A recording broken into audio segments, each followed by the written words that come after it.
I am living proof that you don't necessarily need Finasteride or Minoxidil to regrow hair on struggling hair follicles. In my case, I have successfully reinitialized old follicles that were stuck in a comatose telogen stage without their usage. Although we all can agree that both are tried and true methods for halting hair loss and increasing hair density, they are not the end-all, be-all for hair loss restoration. I am going to present an alternative option in this video.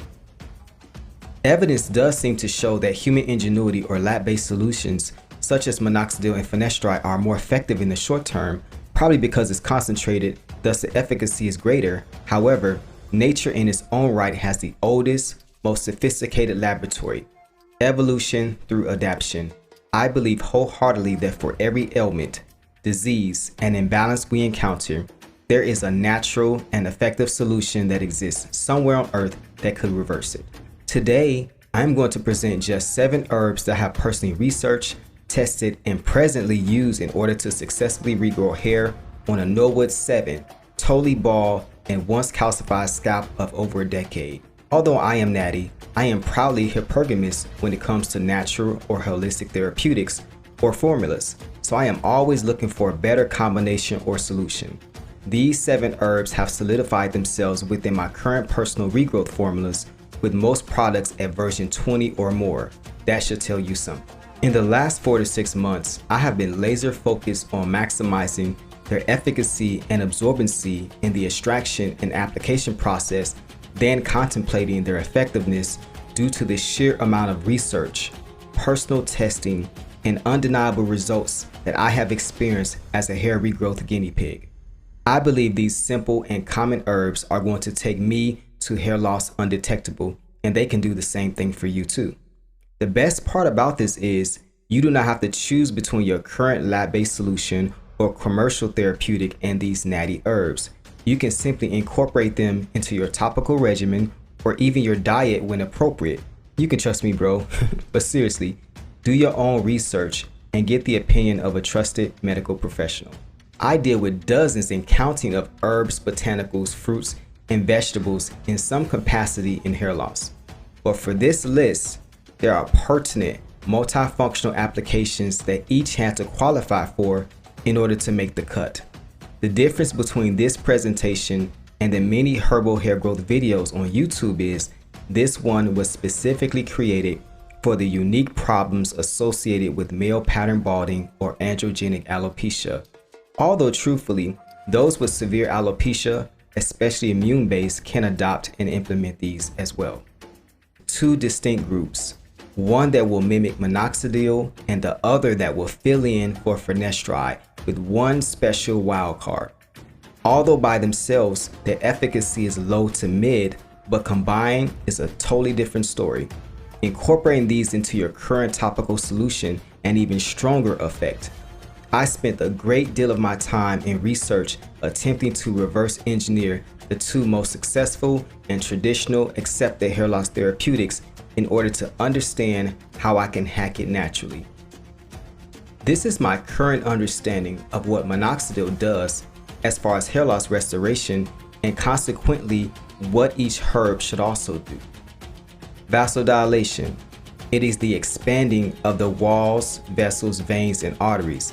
I have no doubt that one of the leading causes of hair loss is the defunct circulation or the deterioration of the scalp cardiovascular system.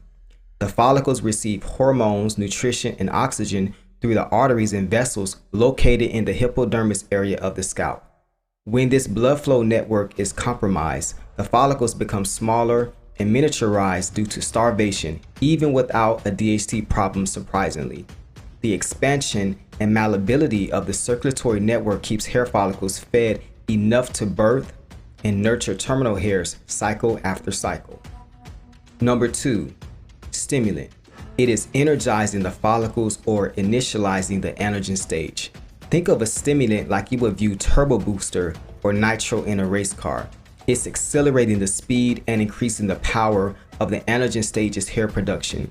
Hair stimulants keep the dermopapilla, which is the hair follicle's engine, revved up and working. The hair follicle, most importantly, the dermopapilla, is like a 3D hair printer, and stimulants are the battery or the electricity powering the extraction and production process. Although the body has an internal energy source, a stimulant is turning the dial on high.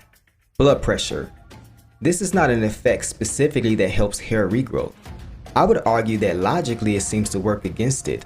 However, ironically, minoxidil was used to lower blood pressure, and the hair growth side effect was discovered by accident. Likewise, herbs that have this same property of keeping the arteries nice and loose, open, not constricted, nor hardened will lower the blood pressure as well. Each herb in this group qualifies by having all three of these shared properties mimicking minoxidil. So without further ado, herb number 1, eucalyptus. Herb number 2, pine needle. Herb number 3, rosemary. I want to keep this video nice and concise, so I won't go into details of each, but I recommend you place each qualification and the name of each herb in Google and see this for yourself. These 3 magnificent herbs are your natty versions of topical stimulants and vasodilators that mimic minoxidil, but they also have a one-up. They are also antibacterial, anti-inflammatory, and contain antioxidants as well as essential vitamins and minerals. Understand this, you are looking for these properties: vasodilation, a stimulant, and lowers blood pressure if you are looking to stack them with or replace minoxidil respectively. Combine these 3 with a carrier such as aloe and or coconut oil. Next up, Finasteride.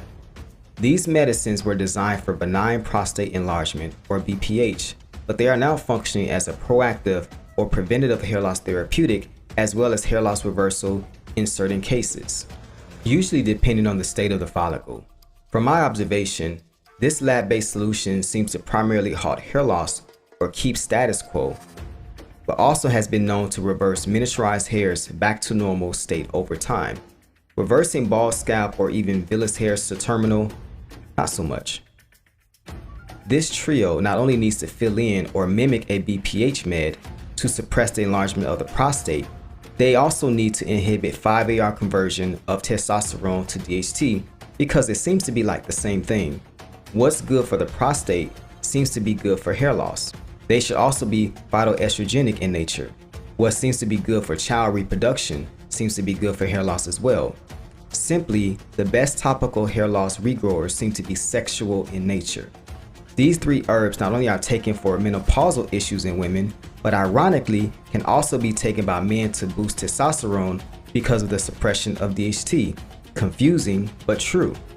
We know women who suffer from low estrogen lose scalp hair but grow facial hair. And we know that women who take steroids also lose scalp hair but develop masculine traits. Opposite of that, men who transition to women by hormonal therapy develop feminine traits, and some even regrow their scalp hair while losing body hair.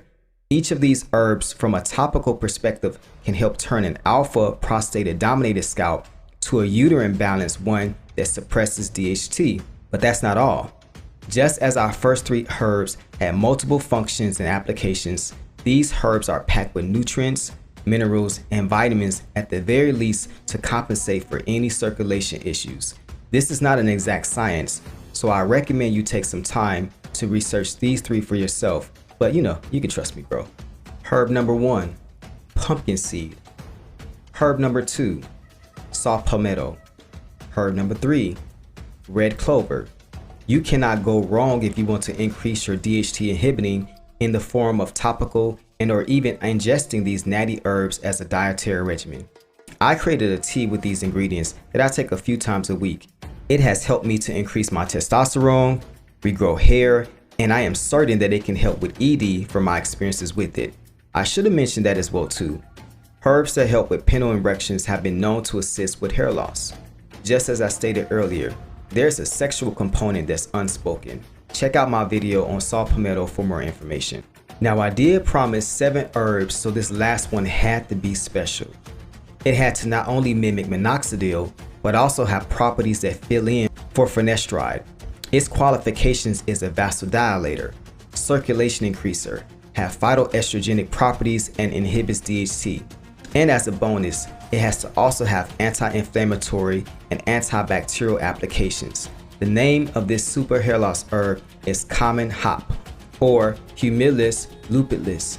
I've never heard of this wild card either until I started this journey, but I am so glad that I did. In conclusion, integrate and incorporate these 7 herbs that mimic minoxidil and fill in for finasteride to boost your hair loss restoration efforts to another level. What if you created a topical with all 7 of these? I did. P.S. On a later video, I will show you all how to prepare a few tinctures from these ingredients for topical application to help you get that high school hairline back. Like, subscribe, and comment, as iron sharpens iron and we only have each other. And remember, if I can do it, you all can do it too. Let's get you back to the barber.